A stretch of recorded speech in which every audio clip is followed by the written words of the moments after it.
Kumusta po kayo? Bago po ang lahat, first things first.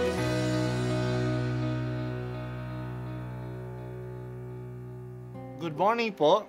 Sinisimulan po natin ngayon ang first things first. At dito po, tinatalakay natin sa unang bahagi ng umaga natin ay ang first readings na binabasa po sa banal na misa. Ito pong tinatalakay natin kasi madalas po kasi marami na tayong alam tungkol sa gospel readings. Pero konti po ang nagsasalita sa first readings. Pero ang first readings, bahagi din po yan ng Biblia, ng banal na kasulatan. Kaya susubaybayan po natin ang mga first readings, basahin po natin at kuminsan kailangan ng basahin ng 2 o 3 beses bago maintindihan kasi hindi po tayo familiar sa mga istorya at sa mga kaisipan na tinatalakay dito. Ang pagbasa mula sa aklat ni Propeta Sophonias. Umawit ka ng malakas, lungsod ng Sion. Sumigaw ka, Israel. Magalak ka ng lubusan, lungsod ng Jerusalem. Ang mga nagpaparusa sa iyo ay inaalis na ng Panginoon at itinapon niya ang inyong mga kaaway. Nasa kalagitnaan mo ang hari ng Israel, ang Panginoon.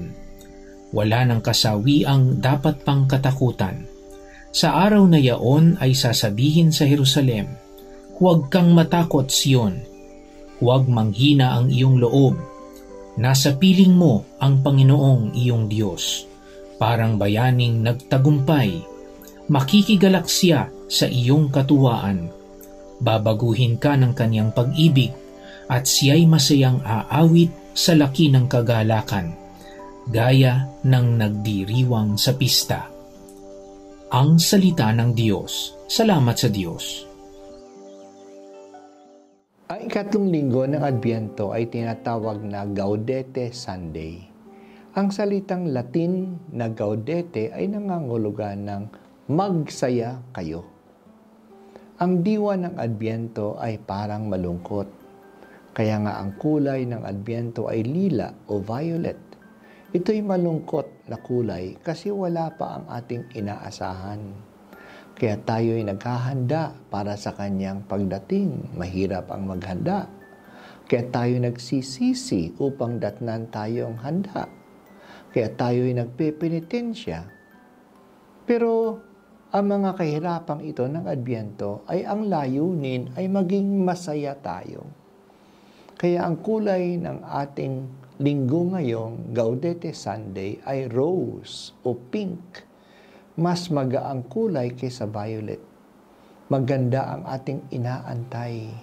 Kaligtasan ang darating sa atin. Yan po yung pinapaalaala sa atin ng Gaudete Sunday.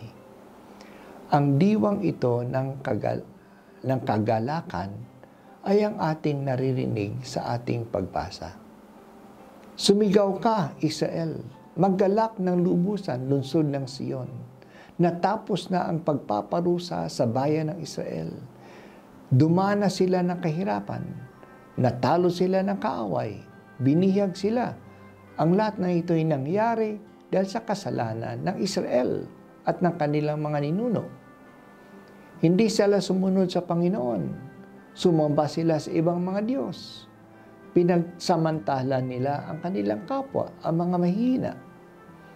Pero ngayon, bayad na ang kanilang utang. Inalis na ang parusa. Sa ating panahon ito'y nangyari kasi binayaran na ni Jesus ang pagkakasala natin. Dahil kay Jesus, naging kapiling na natin uli ang Diyos. Hindi na siya kakaiba sa atin. Kaya magsaya tayo. Bago na tayo ng pag-ibig ng Diyos na nasa piling natin. Ito nga ang inaasahan natin sa Pasko, na makapiling natin ang Diyos. Hindi tayo malayo sa Diyos. Ang Diyos na mismo ang lumalapit sa atin, naging tao siya. Ito ang ating inaasahan sa Pasko. At dito sana nakatuon ang ating pananabik. ang panlabas na kasiyahan ng Pasko, ang mga regalo, mga decorations, mga awitan, mga kainan, ay panlabas na tanda lamang ng talagang dahilan ng ating kagalakan. Ang Diyos na sumasa atin. Nasa atin na ang Diyos. Ano pa ang hahanap-hanapin natin? Kaya ngayong panahon ng Adbyento, malalim nating pagnilayan at asamin ang pananatili sa atin ng Diyos. Kaya talagang masaya ang ating pinaghahandaan. Masaya naming pupurihin ang Diyos na kapiling ng aming bayan. Pinupuri ka namin, O Diyos. Halika na at manatili ka sa amin.